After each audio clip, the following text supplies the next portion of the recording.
employees once every 3 months. Now, that is not permissible. The Supreme Court says you're not allowed to do that. You can only test public employees if you have a reasonable suspicion of use or they're working in a public safety job. Rick Scott looks at that and goes, who cares? I'm going to test them anyway. Now, the state legislature is also considering a bill that Scott proposed during the campaign that would also test welfare recipients for drugs. And you get a load of this. He would also charge the welfare recipients for their own tests.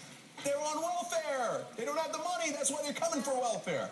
Now, that's all bad enough, right? Ignoring the law, et cetera, et cetera. But why is he doing this? You ready? Turns out that he co-founded an urgent care chain by the name of Solantic. Are you ready for what Solantic specializes in? Drug testing. Oh, come on, man. I'm blown away by that, man. How does he do that? That is the most unbelievable conflict of interest I've ever heard. And he says, no, it's okay. I transferred the interest in the company to a revocable trust, so I don't have it anymore. Do you know who he transferred it to? His wife. Come on, man, come on. This is the most brazen thing I've ever seen. I guess he doesn't care. But look, here's why he doesn't care. Remember, this is the guy who used to run Columbia HCA. They pled guilty to 14 felonies. They were doing Medicare fraud. They paid a record $1.7 billion in criminal and civil fines. He walked away a multimillionaire anyway. He got over $300 million in stock options. So he figures, I keep getting away with it, and now I'm the governor, why not keep going? But there's an extra twist. Rick Scott says that he will not allow a database to track prescriptions of Vicodin, Percocet, and other painkillers. Now, the Republicans wanted that. The GOP legislature approved it 2 years ago, and they're mad about it now. He's defying the Republicans. Why is he doing that? But let's give you a sense of the problem first. 34 states use databases to keep track of oxycodone and other painkillers. Florida is the largest state without one. Are you ready for this? The DEA said that during the first 6 months of 2010, Florida doctors sold 9 times more oxycodone than the rest of the United States combined. 9 times more. Obviously, there's a huge prescription drug abuse problem in Florida. It's a mill, and in fact, they've written about it saying it's a mill. Why doesn't he want to stop that? Why does he pretend to care about drugs when it comes to welfare recipients and state employees, but he doesn't when it's prescription drugs? Well, I'm keeping it real here. Rich white people take prescription drugs.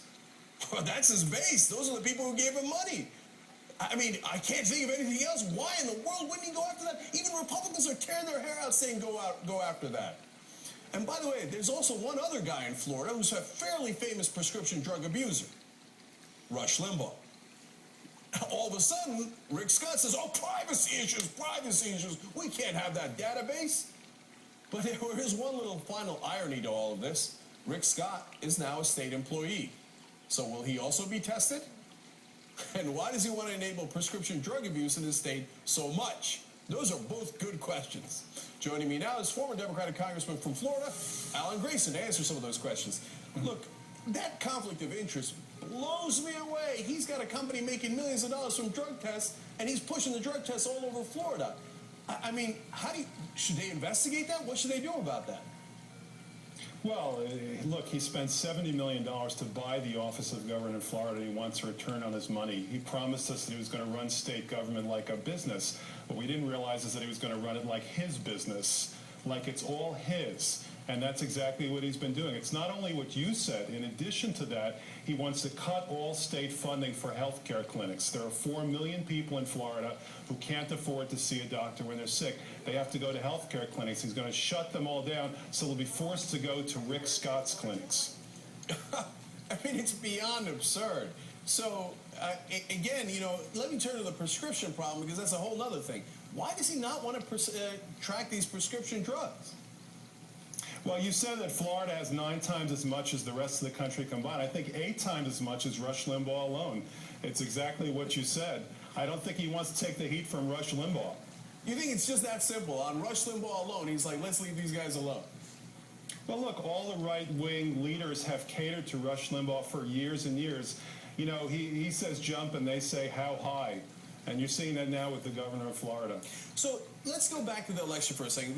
There's a new poll out that says if the elections were held today, Rick Scott would actually lose by 19 points. That's a huge swing. So obviously the people of Florida, once he got into power, and it didn't take long, were like, whoa, that is not what we expected. So what did they expect and what did they get? Listen, this is somebody who made his fortune by cheating sick people. And the only reason why he got in the first place is because Democrats in Florida, like Democrats all across the country, simply didn't vote in 2010. And it's like Ed Koch said in his last election. He said, the voters have spoken and now they'll be punished for it. And that's exactly what you're seeing in Florida. We're being punished for it. This is someone who is unfit to be governor. This is someone who is unfit for any job. My thinking was that he'd get elected, he'd assume office, and then he'd pardon himself and quit. But unfortunately, he's doing far worse than that. He's using the state of Florida to stuff money in his own pocket because he thinks the real problems facing Florida today, with 4 million people without health insurance, with 13% unemployment, the real problem in Florida is that Rick Scott doesn't have enough money. So and he's dead set on doing something to correct that problem. So final question for you. What can the people of Florida do about this? Now that they realize the scandal that he ran on them, and you see they don't like him anymore, and they're like, whoa, I didn't know he was going to funnel all this business to his own companies, now run by his wife. What can they do about it? Look, it's a fundamental problem. The government is being run by a corrupt clique called the Republican Party of Florida. The last person who was in charge of the Republican Party of Florida was led away in chains and has been indicted. It's as if the state has been taken over by the mafia. That's how bad the Republican Party of Florida is. And unfortunately, the governor himself appoints 5 of the 9 members of the Florida Ethics Commission. So you can be sure that all those Republicans are going to do nothing about this. The only recourse we may have in the end is to storm the Bastille. Okay, but seriously, what if he says, hey, you know what?